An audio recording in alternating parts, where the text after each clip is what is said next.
Have you ever sat quietly in your living room, wondering when the phone will ring, only to realize that the silence has grown louder with time, when the children you once cradled with endless love now seem distant, or worse, indifferent?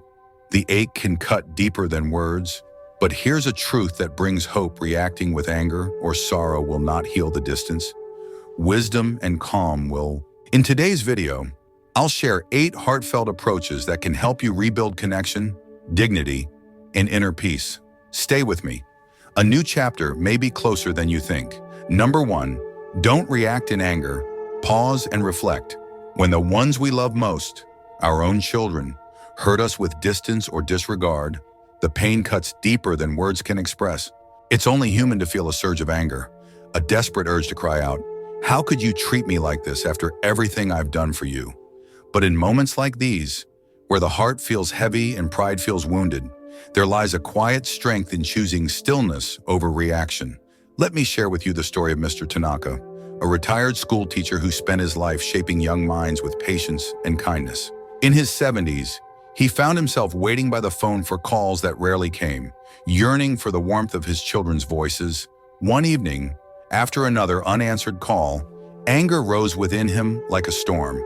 He almost picked up the phone to unleash his hurt, but something within him whispered, "Pause." Instead of speaking in anger, Mr. Tanaka chose to step outside, taking a slow walk in the park near his home. As he moved under the setting sun, memories flooded him. The sacrifices made, the lessons taught, the laughter shared when his children were small. And in that quiet space, a realization dawned on him. His worth was never tied to how often his children called. His value lived in the life he had built with love and dignity, and that could never be diminished by anyone's neglect. This story carries a powerful truth: reacting in anger rarely brings healing. When we lash out, we often push away the very people we hope to draw close. But when we pause, when we breathe and reflect, we reclaim our inner peace.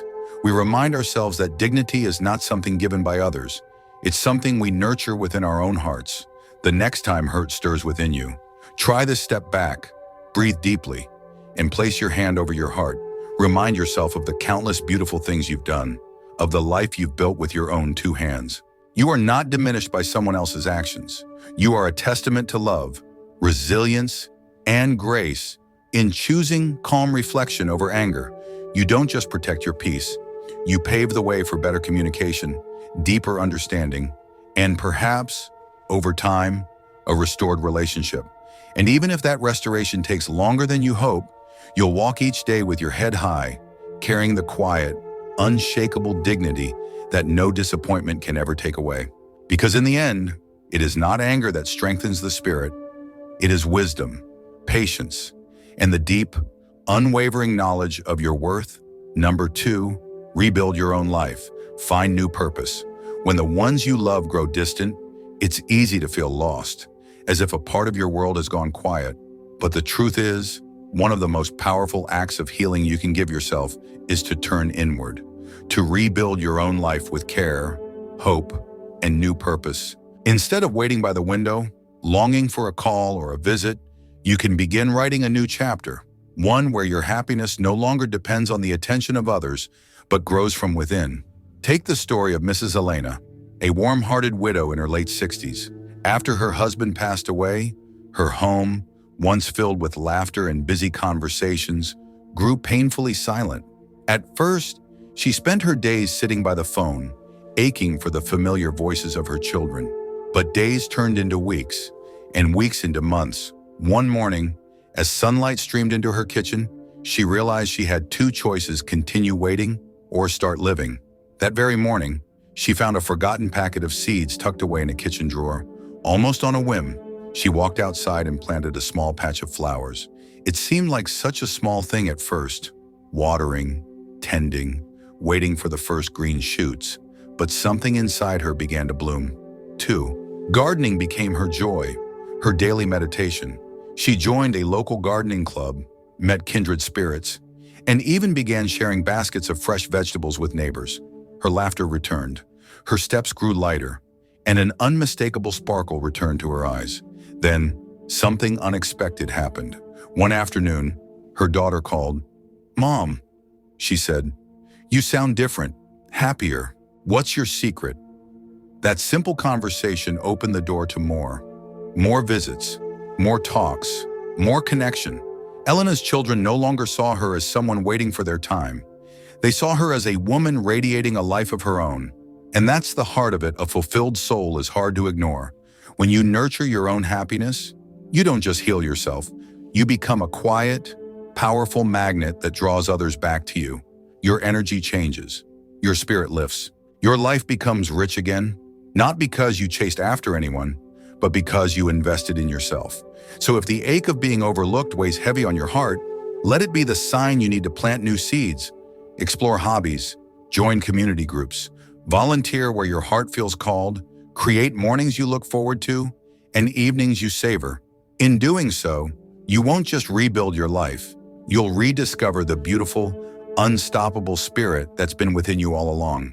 Number 3, communicate your feelings wisely. When the ones you brought into this world seem distant or indifferent, the hurt can feel unbearable. It's only natural to want to cry out, to demand, "Why don't you ever call? Don't you care about me anymore?" But in moments like these, it's important to remember anger builds walls, while gentleness opens doors. The way we share our feelings can either draw our children closer or push them even further away.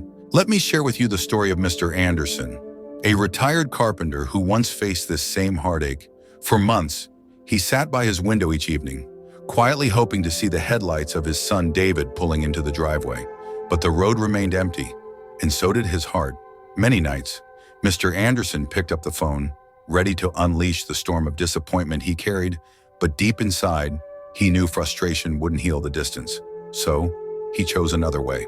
He sat at his old wooden kitchen table, the same table where family meals and laughter had once filled the air, and he wrote a letter, not a letter of blame, but a letter of love. He wrote simply, "David, I've been thinking about you a lot lately. I miss hearing about your days, your stories. I just want you to know, no matter where life takes you, I'm always here, and I'm proud of you. No accusations, no guilt, only a father's open heart." A few days later, the phone finally rang. It was David, his voice warm but tinged with regret. He explained how overwhelming work and family life had been, how he hadn't realized how much time had slipped away. That single letter, so gentle, so full of grace, became the bridge that brought them back to each other. What followed were not just calls, but real conversations, visits filled with laughter, and a bond that slowly began to heal. The truth is, words have extraordinary power. They can either build bridges or burn them down. Instead of saying, "You never call me," try saying, "I miss hearing your voice." Instead of, "Why don't you visit?" say, "I think about you often, and I'd love to see you when you have time." A message wrapped in love is much harder to ignore than one laced with resentment. Remember, dear friend, your goal isn't to win an argument or prove a point. It's to keep your heart open and the connection alive. Speak gently, from a place of warmth, and let your love be the invitation that calls them home. Number 4, set healthy boundaries. Respect is never a one-way road. As much as we yearn for our children to respect us, we must first honor ourselves by setting gentle but firm boundaries. When we allow disrespect to continue unchecked, even in small ways, we unintentionally teach others that it's acceptable. But when we stand for our own well-being with quiet strength, we send a powerful message: I am worthy of kindness. 2, let me share with you the story of Mrs. Helen, a retired nurse in her early 70s. For years, her son Ethan leaned heavily on her, not for connection, but for convenience. He rarely called just to check in. Instead, he showed up at her doorstep unannounced, often needing babysitting for his children, a loan to tide him over, or simply a place to vent his frustrations. Helen, with a heart full of love, always said yes. She thought that giving more would win back his appreciation. But over time, she noticed the painful truth: the more she gave, the more invisible she became.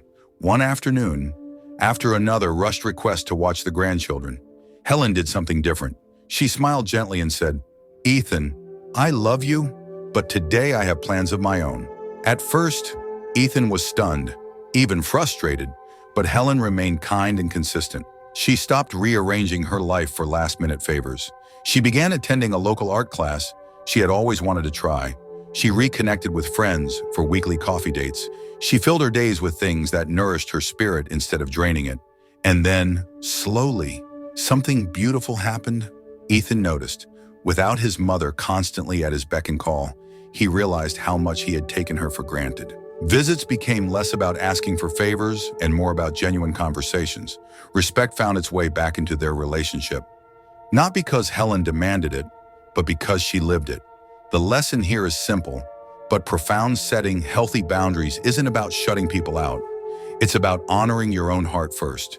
It's about teaching others through your actions, not anger, how you deserve to be treated. You are not being selfish when you protect your time, your energy, and your emotional well-being. You are planting seeds of self-respect, and when you nurture them, you create relationships rooted in mutual care, not silent resentment. Remember, dear friend, every time you say yes to yourself, you remind the world that you are still vibrant, worthy, and strong, not because someone else says so, but because you already know it deep in your soul. Number 5, lead by example. It's natural to hope for respect from our children, but sometimes we forget the quiet truth. Respect is not something we demand, it's something we inspire. Often, it's the way we carry ourselves, the way we speak, the way we treat others, especially those closest to us, that teaches the most powerful lessons of all. Let me share with you the story of Mr. Walter, a retired factory worker and proud grandfather of 5. As the years passed, he noticed with a heavy heart that his adult children visited less often, and when they did come by, they seemed distracted, more connected to their phones than to him. Their conversations rushed and shallow. It hurt more than he let on. But Walter made a choice. Instead of letting bitterness harden his heart, he decided to lead with the same kindness he wished to receive. Whenever his children visited, Walter welcomed them warmly, his smile genuine and full of love. "It's so good to see you," he would say, as if no time had passed. He didn't mention their long absences, nor did he scold or guilt them. Instead, he asked about their lives with true curiosity, listened deeply, and offered gentle, thoughtful words when they needed encouragement. Even on the year they forgot his birthday, a day that once would have been celebrated with hugs and laughter, Walter didn't retreat into resentment. He simply sent them a message: "I hope you're all doing well. I miss you." And slowly, almost imperceptibly, the atmosphere began to shift. His children started visiting more often, calling just to hear his voice, even bringing their little ones to spend time with him. Walter's quiet dignity, his unwavering respect, became a beacon, a silent invitation reminding his family what true connection looks and feels like.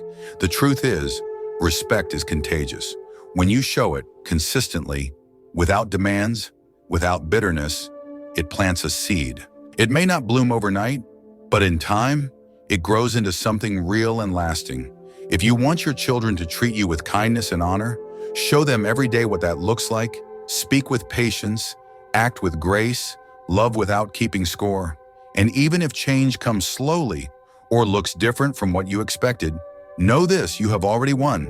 You've chosen to live with a heart full of dignity, and that light, whether seen today or tomorrow, will never be wasted. Number 6, stay financially independent.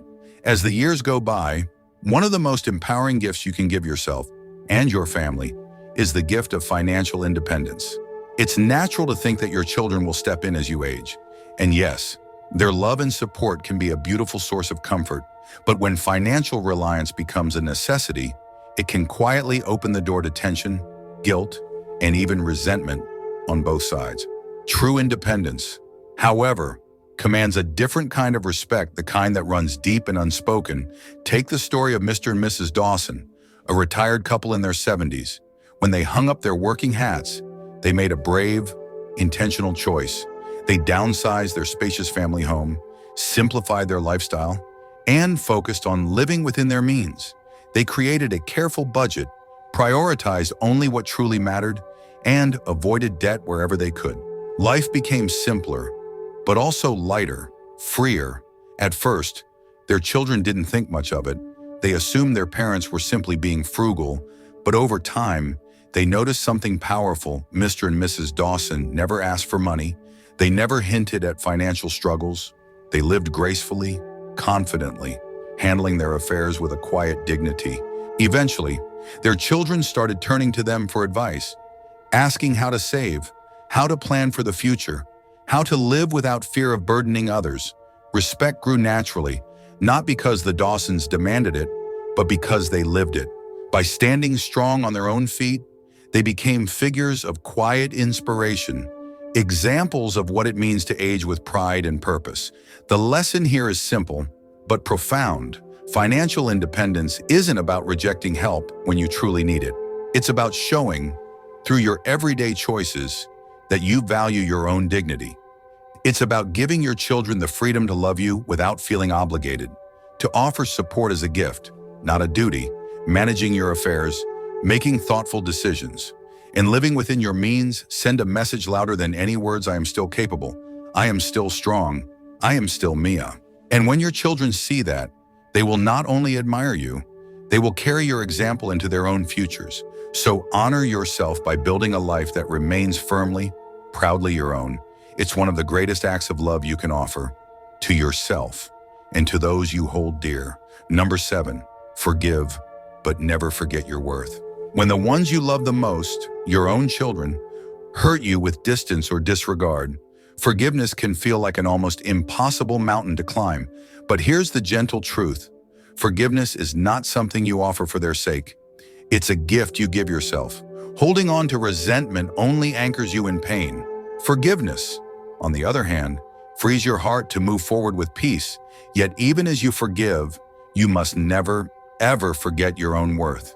Let me share the story of Mrs. Margaret, a retired artist and mother of 2. Over the years, her daughter Lily had drifted away, caught up in the whirlwind of her own busy life. Calls became rare, visits even rarer. Each day, Margaret felt the ache deepen, a quiet question haunting her. Was I not enough? Did I do something wrong for a long time? The pain stayed lodged in her heart, dimming her once vibrant spirit. But one autumn afternoon, sitting by the window watching the golden leaves fall, Margaret made a different choice. She picked up her pen and wrote Lily a letter. She didn't scold, didn't accuse. She simply wrote, "I forgive you for the distance between us. I'll always love you." With that, Margaret laid down the weight of her sorrow. But she also made a quiet, powerful decision. She would no longer measure her worth by someone else's attention. Margaret returned to her first love, painting. She joined a local art group, exhibited her work in community shows, and found herself surrounded by new friendships and fresh laughter. Her home filled once again with color, not because someone else had brought it to her, but because she had chosen to paint her own joy back into life. Months later, Lily came to visit. She was stunned by what she found. A mother not waiting, not broken, but thriving. "Mom, your paintings, they're incredible. Why didn't you tell me?" she asked, eyes misty. Margaret smiled gently and replied, "I've been busy doing what makes my heart happy." That day didn't erase the past, but it sparked something new. A relationship built not on guilt or obligation, but on admiration and genuine connection. The lesson here is simple, but profound. Forgive so you can free yourself from the chains of hurt, but never let anyone's actions cause you to forget your own light. Your worth is not defined by how often someone calls, visits, or remembers your birthday. Your worth is yours alone, shaped by the love you give, the passions you pursue, and the quiet strength you carry in your heart every single day. Number 8, build a new circle of companionship. Loneliness can be one of the heaviest burdens to carry, especially when the ones you once held closest, your children, seem distant or too busy to notice. It's easy to fall into the trap of waiting, hoping, depending solely on them to fill the growing emptiness inside. But placing all your emotional needs on one relationship, no matter how deep the bond, can lead to disappointment and quiet sorrow.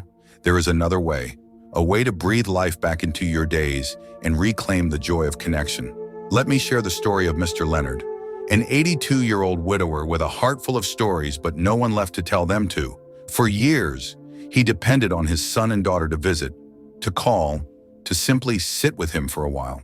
As life pulled them in different directions, Leonard found himself alone more often than not, his home growing quieter with each passing season. Until one crisp autumn morning, tired of waiting, Leonard decided to step beyond the familiar. He signed up for a local seniors club, his heart both nervous and hopeful. At first, it felt strange, a new place, unfamiliar faces, but something beautiful happened. Slowly, week after week, Leonard built friendships over shared cups of coffee, light-hearted book discussions, and walks under the golden trees. His laughter, once tucked away like an old photograph, came alive again. Before long, Leonard wasn't counting the days between his children's visits anymore. He was busy living, telling jokes, swapping stories, planning little adventures with his new circle of friends. He still loved his children dearly. That never changed. But he no longer carried the aching loneliness that once clung to every quiet afternoon. His life was full again. Not because others rescued him, but because he opened a new door for himself. The lesson here is simple but profound. While it's natural to long for your children's presence, your heart deserves more than waiting. By building new friendships with neighbors, fellow club members, or even someone you meet on a park bench, you fill your own life with color, warmth, and meaning. You create a life so rich that when your children do visit, they find you not in sadness, but surrounded by joy and strength. Remember, dear friend, love isn't limited to blood ties. Sometimes the best companions come into your life when you dare to reach beyond the familiar and open your heart once more. In the end, navigating the delicate bonds we share with our children as we grow older isn't easy, but it is absolutely possible to find your way back to peace, dignity, and respect. By embracing these 8 gentle yet powerful steps, from pausing instead of reacting, to setting healthy boundaries and leading with quiet strength, you are not just healing relationships, you are honoring your own beautiful journey. If today's message resonated with you, I invite you to comment below with "Still Growing," a simple reminder that it's never too late to nurture your spirit and your connections. And if you're ready to continue walking this path of wisdom and renewal, don't forget to subscribe so you won't miss the next heartfelt conversation we'll be sharing. Take good care of yourself, and remember, no matter how the world around you changes, your worth remains timeless, radiant, and deeply needed. I'll see you again soon.